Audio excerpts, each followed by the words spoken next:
Okay, so today we're going to look at possible reforms to the adversary system. So you need to know two possible reforms to the adversary system. You need to know two ways that you can improve the adversary system, and you need to be able to discuss the reforms. So you need to say why the reforms would improve the adversary system, but you also need to be able to say why they would not be an improvement. So discuss, there's two S's at the end, so you need to have both sides. So in terms of improvements or reforms, generally you can think about them as taking aspects of the inquisitorial system and then plugging them into the adversary system. So a lot of the things that we looked at last time in the inquisitorial system, we take them and use them to help improve the adversary system. So some of the possible reforms that we look at include a greater investigative role for the judge, greater use of written statements, a more informal conduct of the trial, and greater availability of legal aid. Firstly, a greater investigative role for the judge. This would have the key advantage. It would allow the judge to ask questions and call witnesses. Perhaps they could stop the trial and direct the police to gather more evidence. It would really allow the judge to ensure that cases are decided correctly. It would reduce the inequity caused if one of the parties has inferior legal representation, because the judge could intervene to make sure that the case is decided fairly. However, the downside is that the judge would lose the advantage of being independent. They could be seen to be biased towards one of the sides.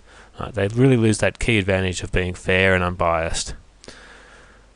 Secondly, we could increase the use of written statements in the adversary system. Again, that would save court time. It would save money, as using written statements is a lot faster than having to call and question witnesses.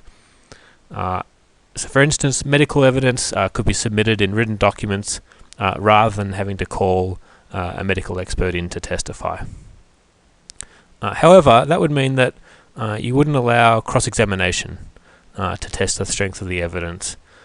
Because the evidence is being presented in written statements, you can't cross-examine a witness. It could also lead to increased costs, even though we're trying to save costs, because you need to get solicitors, lawyers to draw up the written statements to make sure that they comply with the legal procedures. And also, if evidence is disputed, then witnesses may need to be called anyways, and that would further increase the costs and delays experienced in the trial. Next, we could move to a more informal conduct of the trial. So currently, strict rules of evidence and procedure can be intimidating for the parties. They can be confusing for the jury. They can lead to an unfair outcome if evidence isn't allowed. We could have increased use of tribunals such as VCAT. We can use increased availability of mediation and arbitration in civil cases that would enable more parties to resolve their cases quickly and cheaply in a more informal atmosphere, and that would also increase access for other cases as well. Parties would be encouraged to settle the dispute themselves, so they'd be more likely to be happy with the outcome.